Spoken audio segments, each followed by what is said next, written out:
Hi friends, good morning. ಇವತ್ತು ಸೋಮವಾರ. So ಬೆಳಗ್ಗೆ ನಮ್ಮ ಮನೆಯವ್ರಿಗೆ ನಾಷ್ಟಕ್ಕೆ ಬಂದುಬಿಟ್ಟು ಇದಕ್ಕಿನ ಬೇಳೆ ಚಿಕನ್ ಹಾಕಿ ಸಾಂಬಾರು ಮಾಡಿದ್ನಲ್ಲ ಅದನ್ನೇ ಹಾಕ್ಕೊಟ್ಟೆ.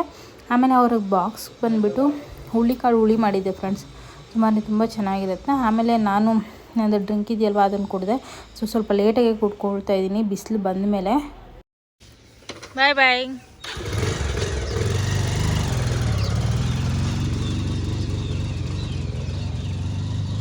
ಫ್ರೆಂಡ್ಸ್, ಇಲ್ಲಿ ನಮ್ಮ ಮನೆಯವ್ರು ಏರ್ಪೋರ್ಟ್ಸ್ ಹಾಕ್ಕೊಂಡೋಗಿದ್ದಾರೆ. ಏರ್ಪೋರ್ಟ್ಸ್ ಡಬ್ಬ ಇಲ್ಲೇ ಬಿಟ್ಬಿಟ್ಟೋಗಿದ್ದಾರೆ ನನ್ನ ಹತ್ರ. ಸೊ ಚಾರ್ಜ್ ಹಾಕಿದರೆ ಎತ್ಕೊಂಬಂದು ನಾನೇನು ಮಾಡಿದ್ದೀನಿ, ಸ್ವೆಟ್ರ್ ಹಾಕಿದ್ನಲ್ಲ, ಸ್ವೆಟ್ರ್ ಪಾಕೆಟಲ್ಲಿ ಇಟ್ಕೊಂಡ್ಬಿಟ್ಟಿದ್ದೆ. ಸೊ ಈಗ ಕಾಲ್ ಮಾಡಿದ್ದೀನಿ. ಸೊ ಬರ್ತಾ ಇರ್ತಾರೆ, ಅಲ್ಲಿ ಬರ್ತಾ ಇದ್ದಾರೆ. ಚಳಿಗೆ ಏನೂ ಮಾಡೋಕ್ಕಾಗ್ತಾಯಿಲ್ಲ ಫ್ರೆಂಡ್ಸ್. ಬೆಳಗ್ಗೆ ಎದ್ದಿದ ತಕ್ಷಣ ಸಾಕಾಗ್ತಾಯಿದೆ. ಟೈಮ್ ಬಂದು ನೋಡಿ 9 ಗಂಟೆ. ಸಿಕ್ಕಾಪಟ್ಟೆ ಅಂದರೆ ಸಿಕ್ಕಾಪಟ್ಟೆ ಚಳಿ ಇದೆ. ಬಂದರು.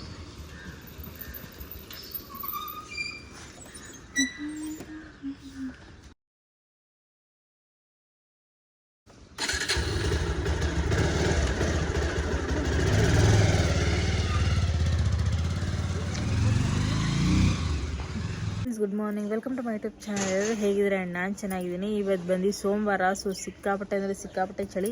ಈಗ ಟೈಮ್ ಬಂದು 10:30 ಆಗಿದೆ. ಈಗ ಬಿಸಿಲು ಬರ್ತಾಯಿದೆ. ಸೊ ಈಗ ಅದಕ್ಕೆ ಬಂದು ಬಿಸಿಲಾಗಿ ಕುತ್ಕೊಂಡ್ಬಿಟ್ಟಿದ್ದೀನಿ. ಸೊ ಒಳಗಡೆ ಅಂತೂ ನಿಜವಾಗ್ಲೂ ಇರೋಕ್ಕೆ ಆಗ್ತಾಯಿಲ್ಲ. ನಮ್ಮ ಮನೇಲಿ ಸಿಕ್ಕಾಪಟ್ಟೆ ಅಂದರೆ ಸಿಕ್ಕಾಪಟ್ಟೆ ಚಳಿ. ಬಾಬಾ ಸಾಕಾಯ್ತು ಫ್ರೆಂಡ್ಸ್. ಬಟ್ಟೆ ಹೋಗಕ್ಕೆ ಹಾಕಿದ್ದೀನಿ, ಇನ್ನೇನು ಆಗ್ತಾಯಿದೆ, 2 ನಿಮಿಷ ಇದೆ. ಸೊ ಈಗ ಹೋಗ್ಬಿಟ್ಟು ಬಟ್ಟೆ ಒಣಗಾಕಬೇಕು. ಸೊ ಫ್ರೆಂಡ್ಸ್, ನಾನು ಆಮೇಲೆ 12 ಗಂಟೆ ಹಂಗೆ 2 ದೋಸೆ ಮಾಡಿಕೊಂಡು ಒಂದು ಸ್ವಲ್ಪ ಚಟ್ನಿ ಮಾಡ್ಕೊಂಡಿದ್ದೆ. ಸೊ ಆಮೇಲೆ ಒಂದು ಸ್ವಲ್ಪ ರೆಸ್ಟ್ ಮಾಡಿದೆ ಫ್ರೆಂಡ್ಸ್. ನೆನ್ನೆ ಸಿಕ್ಕಾಪಟ್ಟೆ ಇದ್ದಿತ್ತಲ್ಲ.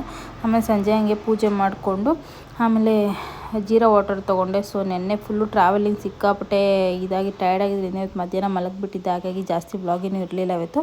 ಸೊ ಸಂಜೆ ಊಟ ಬಂದುಬಿಟ್ಟು ಉಪ್ಸಾರು ಮಾಡ್ಕೊಂಡೆ ಫ್ರೆಂಡ್ಸ್. ಕುಂಬಳಕಾಯಿ ಇತ್ತು, ಹಾಗೆ ಅವರೆಕಾಯಿ ಇತ್ತಲ್ವ. ಸೊ ಇದನ್ನೇ ಹಾಕಿ ಉಪ್ಸಾರು ಮಾಡ್ಕೊಳ್ಳೋಣ ಅಂತ ಮಾಡಿಕೊಂಡೆ. ಸೊ ಈಗ ರೆಡಿಯಾಗಿದೆ, ಪಲ್ಯ ರೆಡಿಯಾಗಿದೆ, ಹಾಗೆ ಸಾಂಬಾರು ಕೂಡ ರೆಡಿಯಾಗಿದೆ. ಸೊ ಖಾರ ಕೂಡ ರುಬ್ಬಿ ಇಟ್ಟಿದ್ದೀನಿ. ಸೊ ಹಾಯ್ ಫ್ರೆಂಡ್ಸ್, ಈಗ ಸಂಜೆ 7 ಗಂಟೆ ಆಗಿದೆ. ವಾಕಿಂಗ್ ಮಾಡ್ತಾಯಿದ್ದೀನಿ. ಸೊ ಇವತ್ತು ಏನೂ ಜಾಸ್ತಿ ವ್ಲಾಗ್ ಇರೋದಿಲ್ಲ, ಯಾಕಂದರೆ ನಾನು ಫುಲ್ಲು ಹೊರಗಡೆ ಹೋಗಿದ್ದಲ್ಲ. ಸೊ ಸಿಕ್ಕಾಪಟ್ಟೆ ನೆನೆ ಟಯರ್ಡ್ ಹೋಗಿತ್ತು. ಇವತ್ತು ಮಧ್ಯಾಹ್ನ ಕೂಡ ಮಲಗಿಬಿಟ್ಟಿದ್ದೆ. ಸಾಕಾಗಿತ್ತು, ಒಂಥರ ಸುಸ್ತಾಗಿತ್ತು.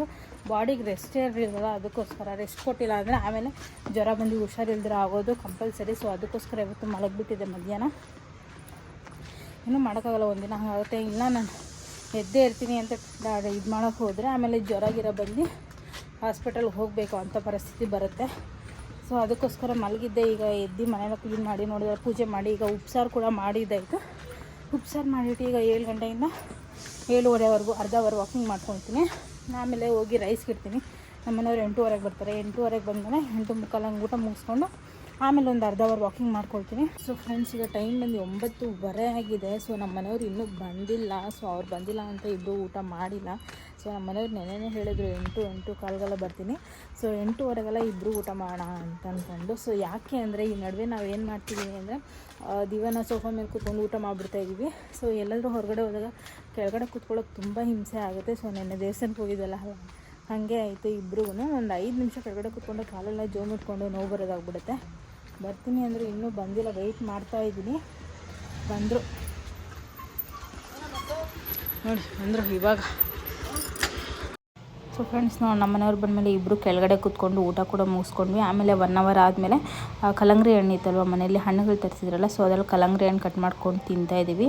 ಆಮೇಲೆ ನಾಳೆ ಬೆಳಗ್ಗೆಗೆ ಬಂದುಬಿಟ್ಟು ಚಿಯಾ ಸೀಡ್ಸ್ ನೆನೆಸ್ತಾ ಇದ್ದೀನಿ ಫ್ರೆಂಡ್ಸ್. ಚಿಯಾ ಸೀಡ್ಸ್ ಮುಂಚೆ ನಾನು ಕುಡಿದ್ರೆ ಯಾಕೋ ಹೊಟ್ಟೆಲ್ಲ ನೋವು ಬರೋದು, ಮನೇಲಿದೆ. ಸೊ ಅದಕ್ಕೆ ಟ್ರೈ ಮಾಡೋಣ ಅಂತ ನೆನೆಸ್ತಾ ಇದ್ದೀನಿ. ನೋಡಬೇಕು ಬೆಳಗ್ಗೆ ಹಿಂಗಿರುತ್ತೋ ಏನೋ ಗೊತ್ತಿಲ್ಲ. ಸೊ ನೋಡ್ತೀನಿ, ಮತ್ತೆ ಏನಾದರೂ ಹೊಟ್ಟೆ ನೋವು ಸ್ಟಾರ್ಟ್ ಆದರೆ ಕುಡಿಯೋದು ಬಿಟ್ಬಿಡ್ತೀನಿ ಇದನ್ನು. ಸೊ ಅಲ್ಲಿ ನೋಡಿ, ಅದು ಹುಳ ಥರ ಕಾಣಿಸ್ತಿದೆ, ಬಟ್ ಹುಳ ಅಲ್ಲ, ಚಿಯಾ ಸೀಡ್ಸು ಸೀಲ್ ಬಿಟ್ಕೊಂಡಿರೋದು ಅದು. ಸೊ ಆಮೇಲೆ ನಾನು ಎತ್ತಿನ ನೋಡಿದೆ, ಎಷ್ಟು ಬೇಗ ಜಲ್ಲಿ ಫಾರ್ಮ್ ಆಗಿತ್ತು ಅಂದರೆ ಸಿಕ್ಕಾಪಟ್ಟೆ ಬೇಗ ಜಲ್ಲಿ ಫಾರ್ಮ್ ಆಗಿತ್ತು. ಸೊ ಇವತ್ತಿನ ಬ್ಲಾಗು ಜಾಸ್ತಿ ಏನೂ ಇರಲಿಲ್ಲ ಫ್ರೆಂಡ್ಸ್, ಸ್ವಲ್ಪನೇ ಆಗಿತ್ತು. ಯಾಕಂದರೆ ನೆನೆ ಫುಲ್ಲು ಟ್ರಾವೆಲಿಂಗ್ ಇದ್ದಿದ್ದರೆ ಟಯರ್ಡ್ ಆಗಿತ್ತು, ಜಾಸ್ತಿ ಬ್ಲಾಗ್ ಮಾಡೋಕ್ಕಾಗಿಲ್ಲ. ಸೊ ಫ್ರೆಂಡ್ಸ್, ಈ ಬ್ಲಾಗ್ ಇಷ್ಟೇ. ಈ ಬ್ಲಾಗಿಗೆ ಏನು ಮಾಡ್ತೀನಿ ಪ್ಲೀಸ್ ಯಾರೆಲ್ಲ ವಿಡಿಯೋ ನೋಡ್ತೀರೋ ಪ್ಲೀಸ್ ಸಬ್ಸ್ಕ್ರೈಬ್ ಮಾಡಿ, ಲೈಕ್ ಮಾಡಿ, ಶೇರ್ ಮಾಡಿ, ಹಾಗೆ ಕಮೆಂಟ್ ಮಾಡಿ. Thank you.